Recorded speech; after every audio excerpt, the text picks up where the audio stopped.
Meus amados, eu queria te contar uma história que aconteceu comigo.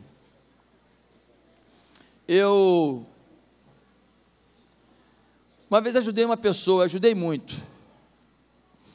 Eu apresentei um monte de gente para ela, um monte de gente que eu apresentei ajudou essa pessoa. E essa pessoa, ela tinha um alvo na vida, um objetivo muito grande, um objetivo assim, que não era simples.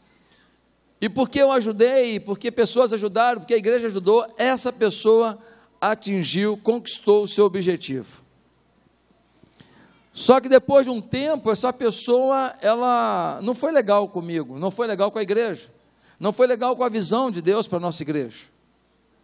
Isso tem muitos anos. E aquela pessoa simplesmente saiu e tal, e ela não foi muito grata por tudo que aconteceu. É chato. Não é bom o sentimento de injustiça. Muitos anos depois, aquela pessoa apareceu aqui e eu a tratei com todo carinho. Opa, tudo bem e tal. E ela disse, eu preciso falar com o senhor, pastor. E eu disse, pode falar. Tratando normalmente, ignorando o que passou. E ela disse, eu vim lhe pedir perdão. Falei, não, isso é passado, esquenta com isso não. Falei, não, pastor. Eu preciso tratar isso com o pastor, porque eu sei que eu errei. E na porta lá do Rio Mar, aquela pessoa me pediu perdão. Eu falei, querido, você já estava perdoado, mas eu fico muito feliz com a sua atitude. Realmente você não foi legal naquele momento. Mas que bom que Deus tratou com você, e você, como meu irmão, veio até aqui. Louvado seja Jesus pela sua vida. Nós nos abraçamos, oramos, e vida que segue. A minha pergunta a você é, algumas vezes você passou por alguma coisa parecida? Será que alguns aqui também já viveram algum tipo de injustiça? Algum tipo de tristeza por uma atitude que você não esperava de alguém? É o caso da mãe que dá a vida por um filho, e o filho troca de ferradura todo dia, porque só dá coice. É o caso do marido que batalha a semana inteira, rala que nem um condenado, é pressionado pelo chefe, a ameaça de perder o emprego o tempo inteiro. E aí quando chega num sábado, ele senta de frente para a televisão, ele bota um copo de suco de limão do lado, ele senta ali para ver um jogo, e quando ele acaba de sentar, ele escuta uma frase, vai ficar de bobeira aí, já vai ficar na vagabundagem.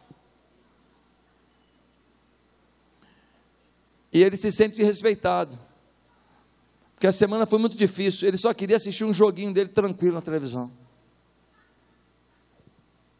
É o caso de uma pessoa que você ajudou várias vezes, mas num dia você discordou da pessoa, e no dia que você discordou da pessoa, você não vale mais nada. Nisso eu já passei por isso muitas vezes. Você é o querido, você é o melhor pastor do mundo, você é a Madre Teresa, você é tudo de bom. Um belo dia você discorda, o dia que você discorda, você não vale nada, você não pensa nada, você mudou. Pastor não é mais o mesmo, porque não concordou com o que você pensa, então não serve mais. Já aconteceu com você? Talvez a pergunta melhor não seja se você sofreu isso, talvez a melhor pergunta seja o que isso emperrou na sua vida. Talvez a melhor pergunta é, o que está sendo bloqueado na sua trajetória por causa dessa frustração, dessa injustiça, dessa ingratidão, desse desrespeito? Gente, me ajuda com as crianças aí, por favor. José, ele é o personagem que nós estamos estudando nesses dias. E José, ele foi extremamente maltratado, primeiro por sua família, seus irmãos o venderam como escravo. Ele era o filho queridinho, e agora ele é escravo no Egito. Mas ele também foi muito maltratado pelas restrições inesperadas. Num dia ele tem tudo, num dia ele tem televisão no quarto, num dia ele tem PlayStation, num dia ele tem a geladeira cheia de iogurte, num dia ele tem um monte de facilidades, ele tem dinheiro para ir no Outback, ele tem dinheiro para ir no McDonald's. No outro dia ele não tem uma caneta Bic, ele é um escravo. Essa foi a realidade de José. Vendido pelos próprios irmãos para o Egito como escravo. Ei, querido, nunca ter é menos mal do que ter e perder. Nunca ter é menos mal que ter e perder. Quem nunca teve não sabe como é, mas quem teve e perdeu sabe o que jogou fora, e às vezes jogou fora por pura negligência. Às vezes não, mas às vezes sim. E o pior de tudo é que essas coisas todas vão marcando a nossa vida, e às vezes a gente nem se dá conta que elas estão presentes. Alguma coisa que nos marcou está conosco. Quais são as injustiças? Quais são as masmorras que estão afetando a nossa vida? José, ele foi jogado numa masmorra. Por quê? Porque uma desmiolada sexual, a mulher do seu chefe, a mulher de Potifar, quis se deitar com ele. Ele disse não. Ela vira para o marido e fala: ele tentou me agarrar, ele tentou me agarrar, ele tentou me agarrar. O marido, se tivesse acreditado para valer, na minha opinião, teria mandado matar José. Ele tinha poder para isso. Ele não faz. De alguma maneira, ele está em dúvida sobre isso. De alguma maneira, ele está certo disso. Ele prende numa masmorra, um lugar subterrâneo, um lugar sombrio, um lugar triste, um lugar lúgubre. Imagina o que é uma masmorra naquele período. Meus irmãos, se hoje prisão não é lugar bom, naquele período, devia ser o lugar mais fedido, mais cheio de lacraia, de rato, de barata que você já imaginou na sua vida. Um lugar de doença, um lugar de tosse, um lugar de alergia, um lugar de micose, um lugar de problemas de respiratórios certos. É lá que José está, por causa de uma injustiça. Uma mulher mentirosa quis se deitar com ele e ele disse não. Quais são as injustiças, as masmorras sobre as nossas vidas? Pelo menos 4 áreas. Primeira área de masmorra sobre a nossa vida: injustiça no trato familiar. É fácil maltratar quem vive conosco. E o pior de tudo é que quando a gente maltrata alguém que vive conosco, toda vez que a gente encontra, a gente tem a oportunidade de maltratar mais. E abrir ainda mais a ferida que já está aberta. Tem pai que parou de falar com o filho por anos. Motivo: o filho se converteu. Estou falando de caso real. Uma menina, lá onde eu fui pastor em Ipatinga, a mãe perturbou a menina, infernizou a vida da menina. Por quê? Porque a menina foi para a igreja, mas a menina antes para a igreja fumava maconha, vivia nos bailes, estava tudo bem. Quando a menina foi para a igreja, a mãe perturbou até a menina sair da igreja. Uma menina linda foi viver o mundo, infelizmente. Qual é a segunda área de masmorra da nossa vida? São as situações traumáticas inesperadas. Uma doença, um abuso sexual, a morte de alguém, uma separação dos pais, uma coisa que não se espera. Um rapaz tomou tanta raiva do pai durão que decidiu ser homossexual. Pastor, mas como é que é isso? Meu irmão, a cachola de um ser humano vai por caminhos que ninguém aqui consegue decifrar.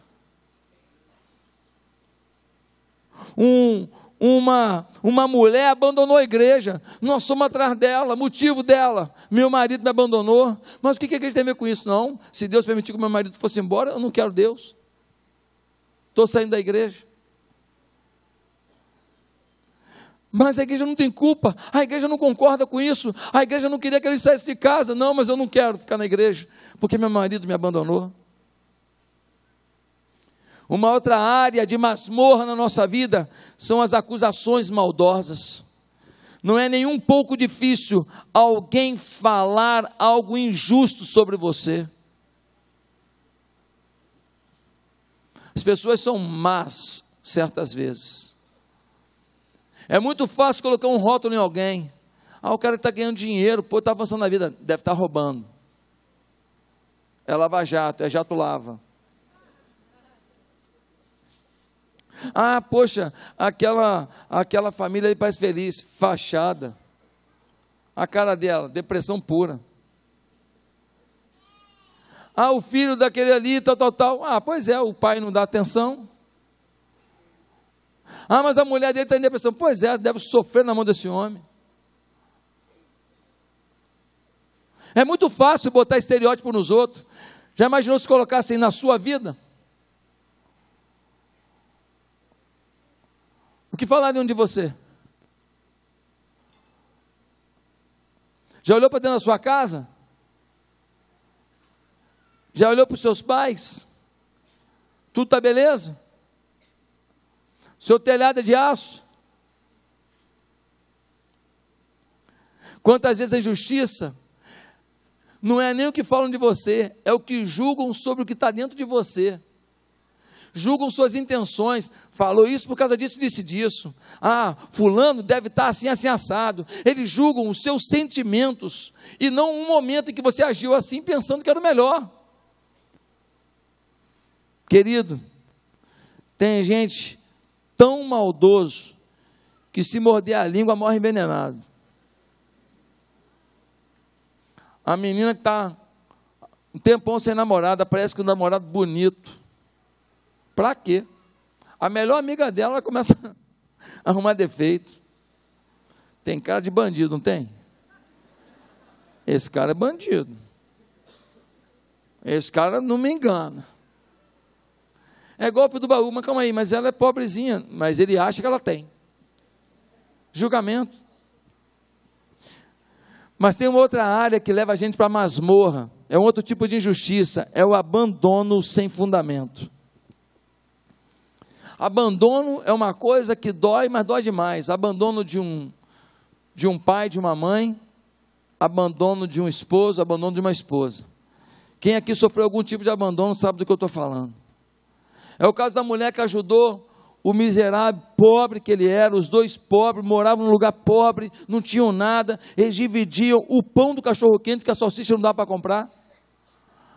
Aí ele foi, estudou, fez faculdade, arrumou emprego, foi promovido, fez pós-graduação, e a mulher em casa, cuidando da casa, cuidando dos meninos, sustentando, motivando, ele vai. Aí chega numa hora, ele é promovido, vira diretor de toda a empresa, daqui a pouco ele monta a empresa dele, está ganhando um dinheirão, a mulher fala, meu Deus, ô meu filho, meu querido, meu amor, nós chegamos lá, um belo dia, ele marca para jantar fora com ela, ela fala, ai que benção, ele quer jantar comigo, a gente não está muito bem, mas hoje ele quer reconciliar, ela vai e bota aquele perfume poderoso, aquele assim, convite total.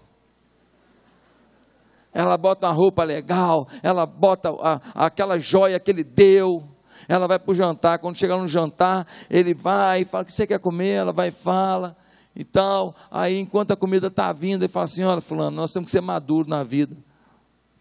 Ah, é, claro, tem que ser maduro. Pois é, nós já estamos juntos há 30 anos, não é verdade? 30 anos, pois é, uma vida que nós estamos juntos, né? 3 filhos e tal. Ele fala assim, pois é, mas você sabe que eu não quero mais. Como é que eu sei? Não, eu não quero mais. Ela descobre depois que ele está trocando ela por uma menina que tem metade da idade da filha deles.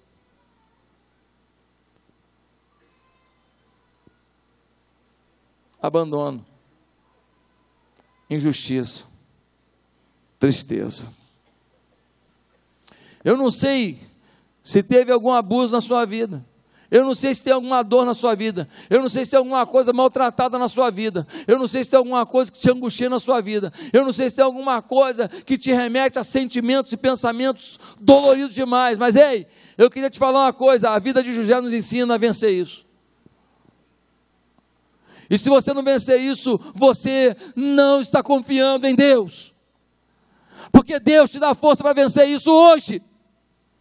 A partir de hoje, uma nova etapa tem que se instalar na sua vida e na minha. Por isso, abra sua Bíblia em Gênesis capítulo 39, a partir do verso 20. Gênesis 39, a partir do verso 20. Eu quero ler com você essa parte da vida de José, nessa série de mensagens sobre uma vida de superação, que nos ensina sobre o tema da mensagem de hoje, quando é preciso superar a injustiça. Gênesis 39, versículo 20, nós lemos assim: mandou buscar José e lançou-o na prisão, em que eram postos os prisioneiros do rei. José ficou na prisão, mas o Senhor estava com ele, e o tratou com bondade, concedendo-lhe a simpatia do carcereiro. Por isso o carcereiro encarregou José de todos os que estavam na prisão, e ele se tornou responsável por tudo que lá sucedia. O carcereiro não se preocupava com nada do que estava a cargo de José, porque o Senhor estava com José, e lhe concedia bom êxito em tudo o que realizava.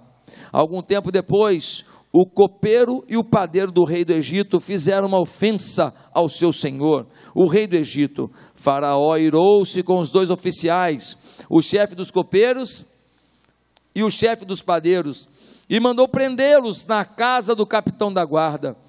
Na prisão em que José estava, o capitão da guarda os deixou aos cuidados de José, que os servia. Depois de certo tempo, o copeiro e o padeiro do rei do Egito, que estavam na prisão, sonharam. Cada um teve um sonho, ambos na mesma noite, e cada sonho tinha a sua própria interpretação. Quando José foi vê-los de manhã, na manhã seguinte, notou que estavam abatidos. Por isso perguntou aos oficiais do faraó, que também estavam presos na casa do seu senhor: por que hoje vocês estão com um semblante triste? Eles responderam: tivemos sonhos, mas não há quem os interprete. Disse-lhe José: não são de Deus as interpretações? Contem-me os sonhos. Então o chefe dos copeiros contou o seu sonho a José.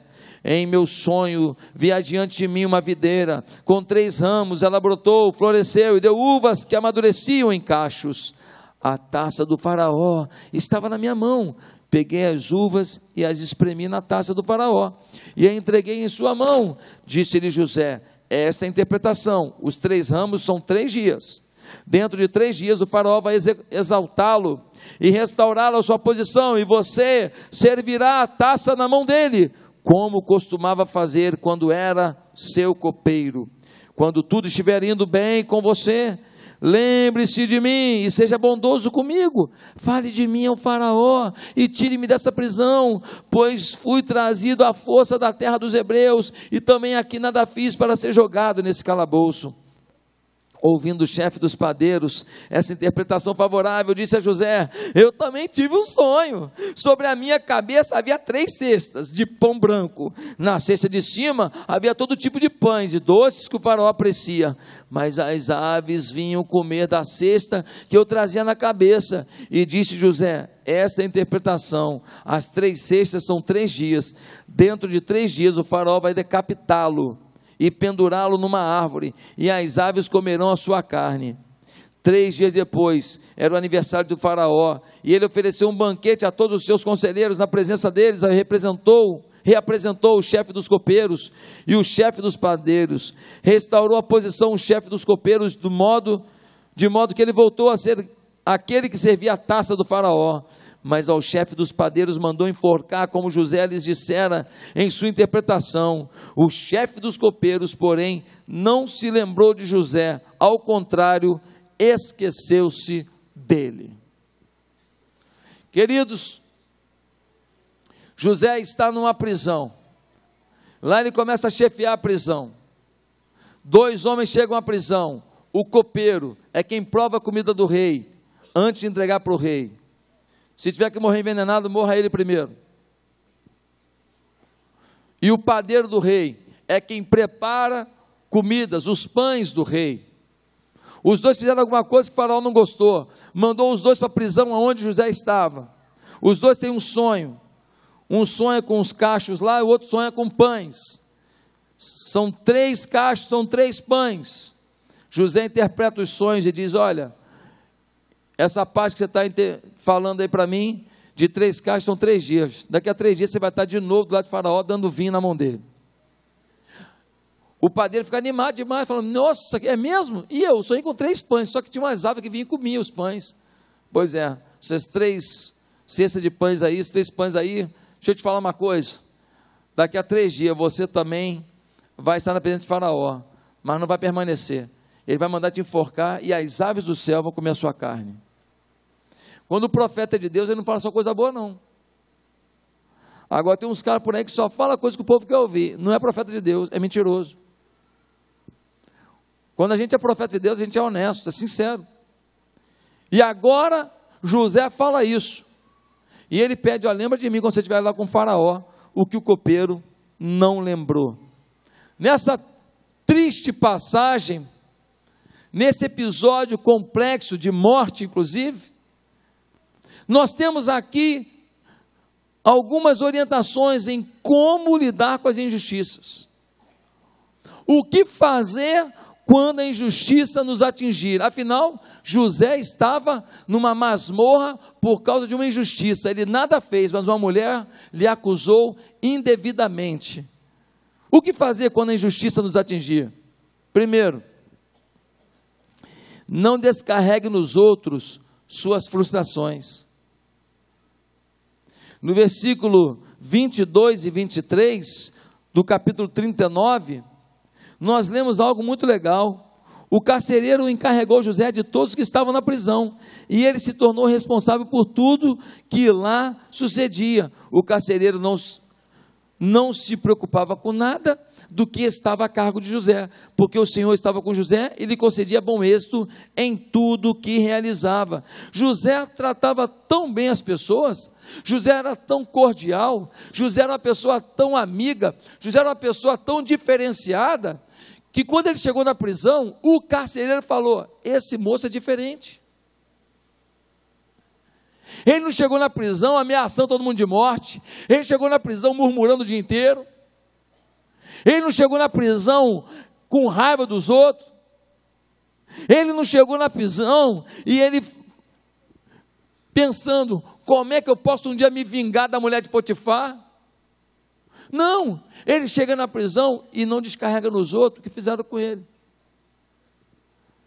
E o carcereiro fala: você agora vai assumir a prisão, você vai controlar o banho de sol, a hora do futebol, a hora da comida, você vai organizar a limpeza da prisão para ninguém ficar doente, para ninguém ficar com infecção, porque você é diferenciado, você tem um jeito diferente, você é agradável.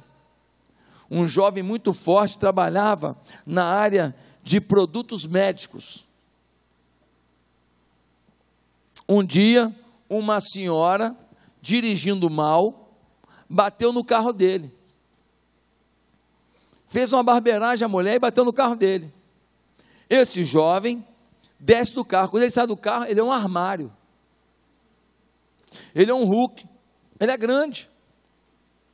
Aquela mulher franzina fez a besteira, vê aquele homem saindo do carro, na cabeça dela, ela criou um estereótipo de que, ai meu Deus, vai gritar comigo, vai falar comigo, vai fazer isso comigo. Ela criou isso porque a aparência de uma pessoa não tem nada a ver com isso, mas ela criou isso.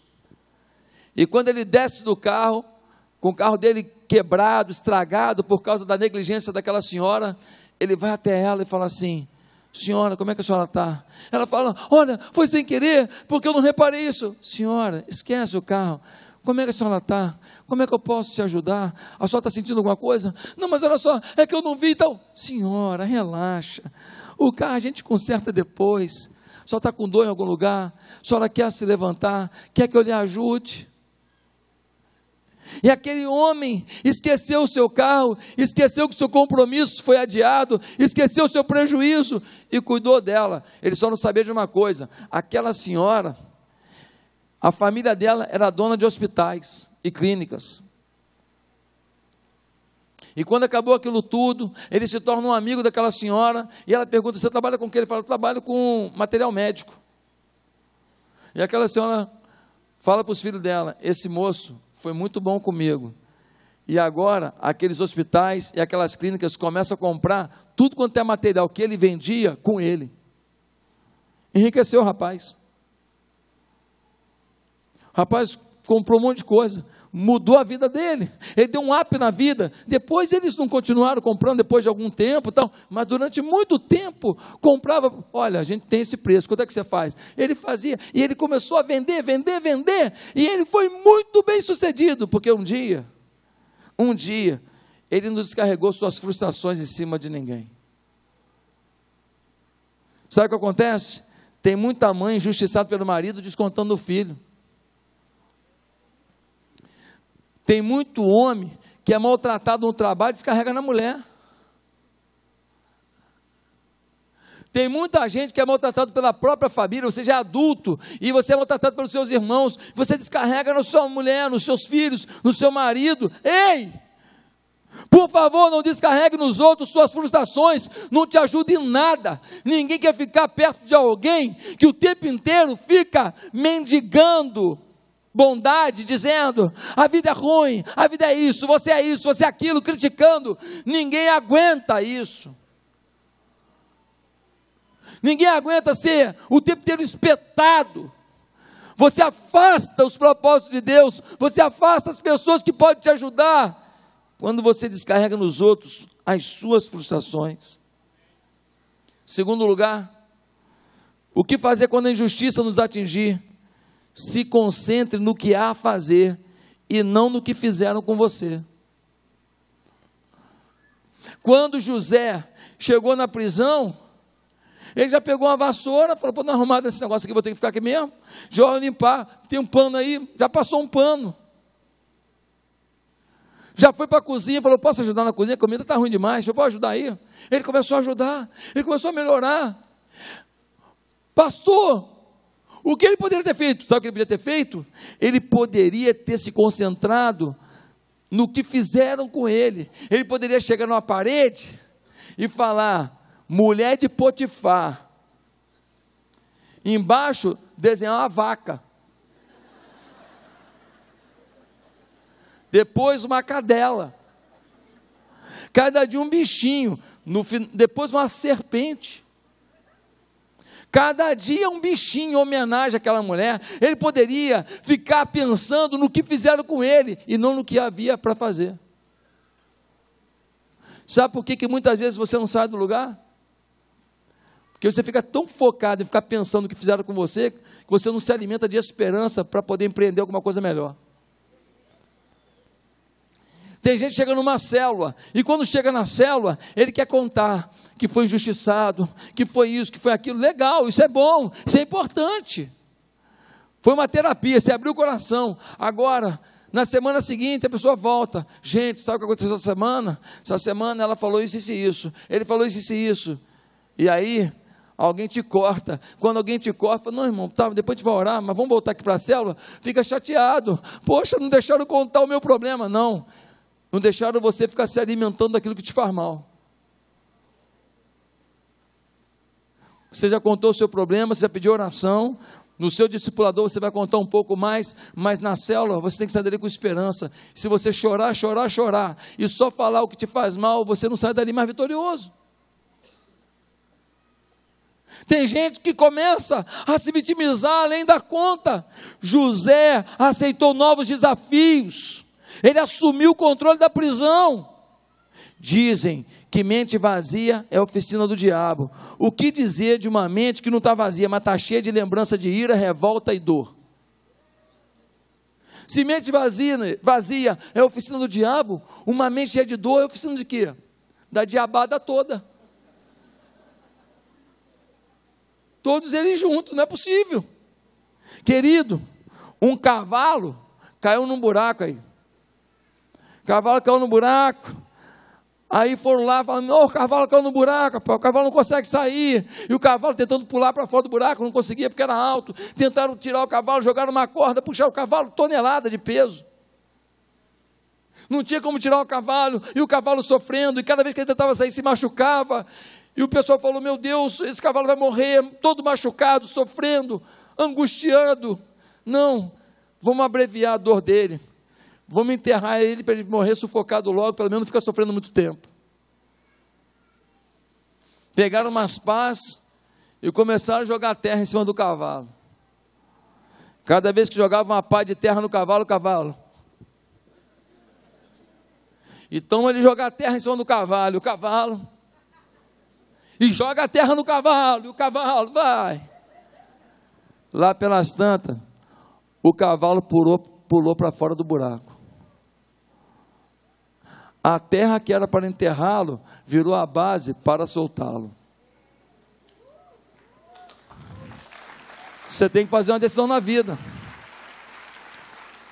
Você vai se sacudir quando jogam uma pá de terra em cima de você e vai fazer disso um aprendizado para o seu salto de vitória? Ou você vai ficar se lastimando o tempo inteiro, se concentrando no que fizeram com você, lamuriando as dores da vida que todo mundo tem, e achando que você é a vítima do mundo, que você é o centro do mundo, e que todo mundo tem que chorar com você o tempo inteiro, e a sua vida não melhorar? Sacode a terra aí, irmão. Sacode a terra. Porque essa terra vai caindo, vai virando a base, para dar um salto de vitória. Você tem que acreditar que Deus está com você. Sacuda a sua terra. Em terceiro lugar, quando vier sobre você a injustiça, não alimente o ressentimento. Versículo 23, vai dizer que o Senhor estava com José. Irmão, José estava tão preocupado em fazer algo bom, que não tinha tempo de alimentar dentro de si o mal. Ele decidiu fazer o bem, melhorar o lugar que ele estava, ajudar pessoas, viver alguma coisa melhor. Mas há pessoas que não, elas se alimentam do ressentimento. Alguma coisa que a tua sogra te falou quando você começou o namoro, tem 15 anos isso, até hoje você fala com o teu marido toda vez que vocês discutem essa porcaria dessa frase maldita. Uma palavra que essa mulher te falou num dia que ela estava na TPM e estava frustrada, foi o pior dia da vida dela, e ela falou um negócio para você assim, que te botou embaixo do pé do cavalo que saltou. Você, em vez de lembrar do dia que ela falou, eu te amo, você, em vez de lembrar do dia que vocês tiveram uma noite íntima maravilhosa, top das galáxias, flutuante, não, você fica lembrando dessa frase que faz vocês se afastarem, que faz vocês viverem uma injustiça. Você reparou que José, na história dele, lá na frente, ele vai virar governador do Egito, não é verdade? Você reparou que ele não se vingou da mulher de Potifar? Ele era governador do Egito, ele podia falar assim, o mundo dá volta, hein? Traz a mulher de Potifar lá. Você repara que no final da história de José, nós vamos estudar isso mais para frente, ele perdoa os irmãos que o venderam. Querido, só faz isso quem não transforma injustiça em ressentimento. Ressentimento é ira multiplicada pelo tempo. Um homem foi mordido por um cachorro, foi no médico. O médico falou assim, o senhor está com raiva. E é raiva da brava mesmo. O senhor vai morrer. É melhor o senhor começar a pensar no que o senhor tem que fazer antes de morrer. O médico saiu da sala. Depois de um tempo voltou. Quando voltou, o homem estava escrevendo no papel. Ele falou, o senhor está escrevendo coisa boa, o senhor está aí registrando o que o senhor tem que fazer. Ele falou, não, estou escrevendo o nome de quem eu tenho que morder antes de morrer. Gente, tem gente que está morrendo. Alguém disse que ressentimento é tomar veneno e torcer para o outro morrer. Ele vai morrer, e você é envenenado. Ele vai morrer. Às vezes, você está ressentido com alguém que não está nem aí para você, tá? Eu não vou perdoar, ele não está nem aí para o seu perdão. Não vou perdoar. E ele, ó. Você falando que não vai perdoar, ele no surf, ó, lá no Havaí. Meus amados, o amor não se ressente do mal, 1 Coríntios 13. O amor não guarda rancor, 1 Coríntios 13, versículo 5. A gente não come coração humano, mas olha, se servisse uma churrascaria coração humano, conforme o coração, você morrer envenenado na hora. De tanta amargura, de tanto ressentimento. O ressentimento se assemelha Há uma falta de controle sobre seu elo com Deus. Há um descontrole sobre o seu elo com amor. A amargura contra um ex-marido, um patrão, contra um amigo, um familiar, vai dar o tom da sua vida. Quando decidimos ficar presos aos ressentimentos, renunciamos o controle de nós mesmos e sobre o nosso futuro. Se você não vencer o ressentimento, ele vai determinar o seu futuro. Mas se você vencer o ressentimento, você toma o controle de novo. Quem vai perder o controle do seu futuro? Queridos, guardar ressentimento não vale a pena. Uma pessoa foi no médico, estava com tanto ressentimento, o médico falou, ou você vence isso, esse ressentimento, ou eu vou amputar o seu trato intestinal. Você está complicando a sua saúde toda. Aquele homem foi, resolveu tratar aquilo, perdoou, sua saúde voltou, seus hormônios fluíram, suas substâncias internas começaram a dar melhoria de vida. Gente, tem muita gente que tem câncer, questão genética, questão de alimentação, questão disso, questão daquilo, mas tem muito câncer que é fruto dos nossos ressentimentos, mágoas, tristezas não tratadas. Em quarto lugar, quando alguma injustiça bater a porta da tua vida, não perca a sensibilidade de se importar com alguém além de você. Fala comigo, além de você. Não perca a sensibilidade de se importar com alguém, repita comigo. Fala assim, além de mim. Dá uma olhada no capítulo 40, versículo 7. Nós lemos assim: por isso perguntou aos oficiais de Faraó, que estavam presos na casa do seu senhor, por que hoje vocês estão com um semblante triste? O cara está numa masmorra, porque uma mulher mentiu sobre ele, uma mulher o humilhou, falou que ele é um estuprador, falou que ele é um homem mau, um homem perverso, ele é um servo de Deus, foi humilhado, foi acusado, agora ele está numa masmorra. Mas quando ele viu uma pessoa triste, ele falou, por que vocês estão assim?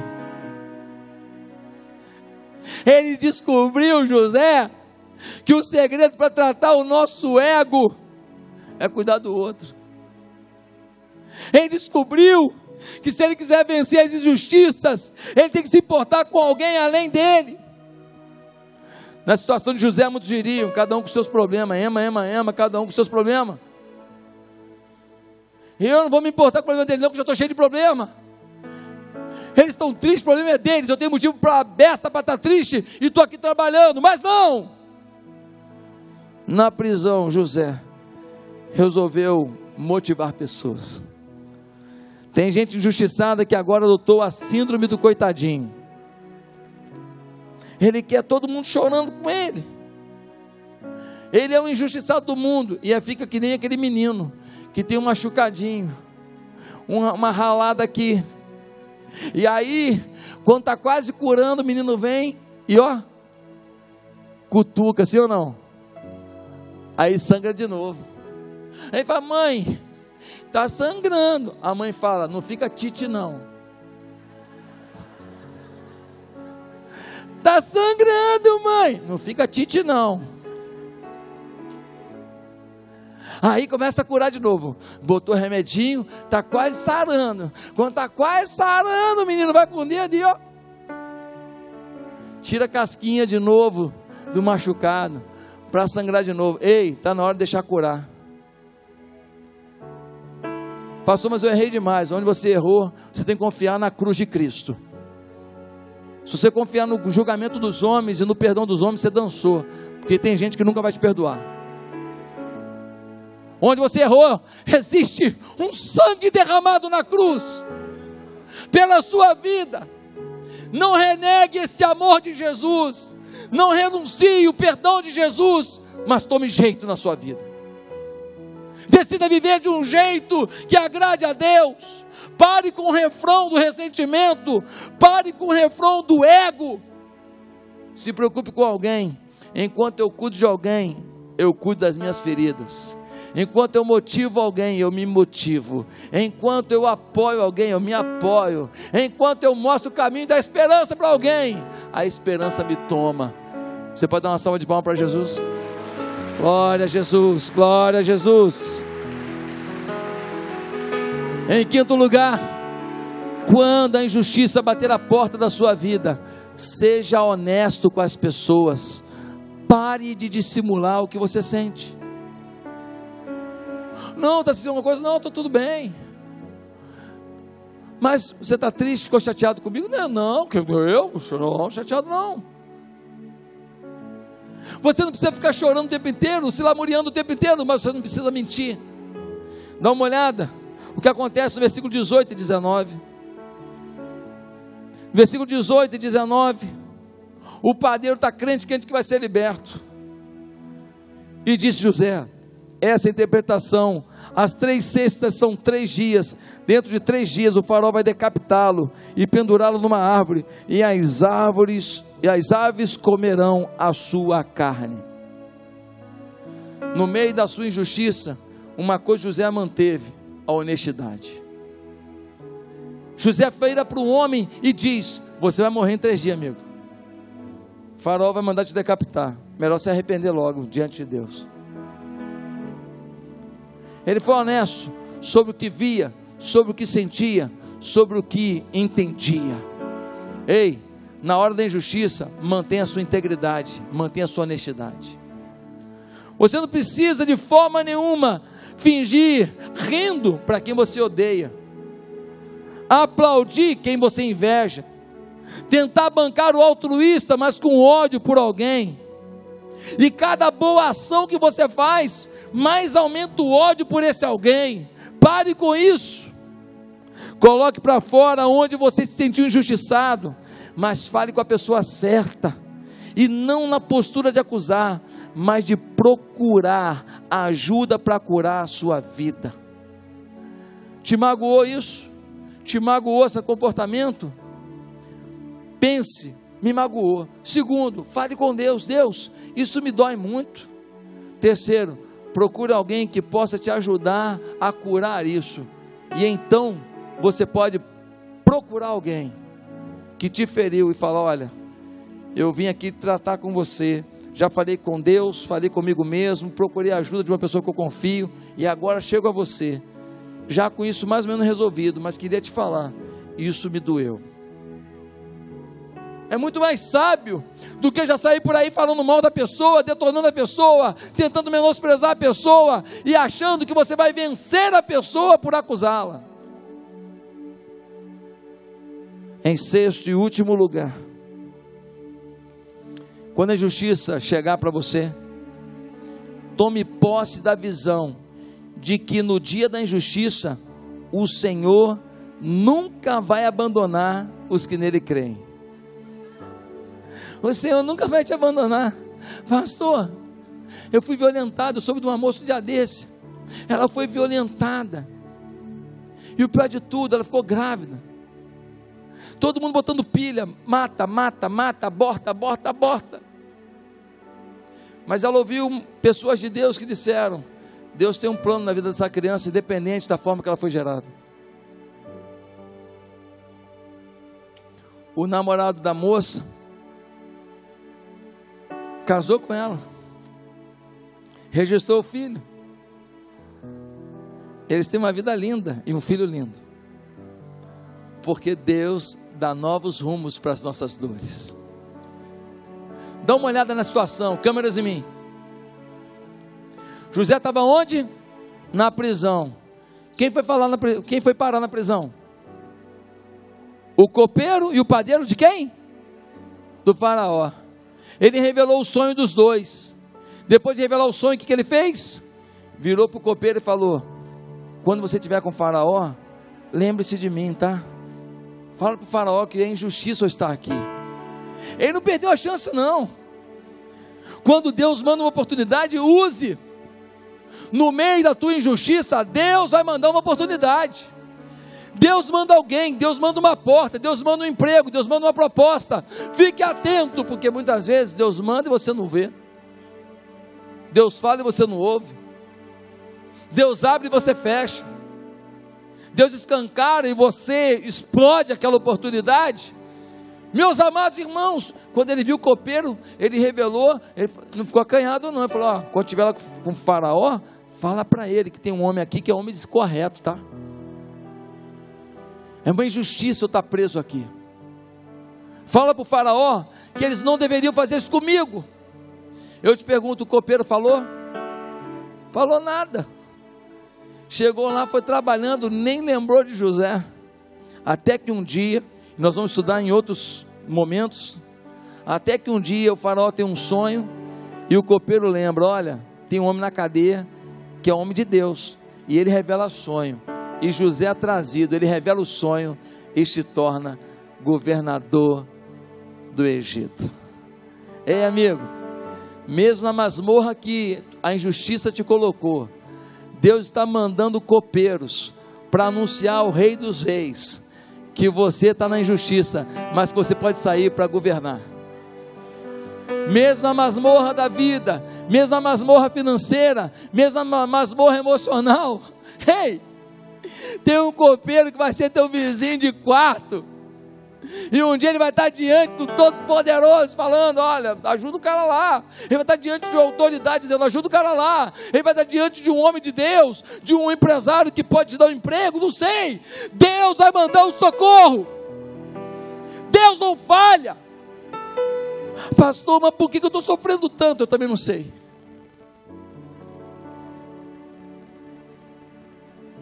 Eu também odeio sofrer. É muito lindo ouvir uma história de alguém que passou pelo sofrimento e que um dia, mantendo a fé em Deus, teve a vitória. Difícil é você viver essa história. Difícil é você passar pelo sofrimento acreditando que com você vai acontecer a mesma coisa que aconteceu com o outro. Difícil é você passar pela dor e manter a sua confiança em Deus e anunciar a grandeza de Deus, esperando o dia da tua vitória, para você também ter a sua história para contar. José nos ensina que mesmo nas masmorras da vida, o Senhor não nos abandonou, Ele continua conosco, Ele sabe a nossa dor, Ele vai enviar alguém para nos socorrer.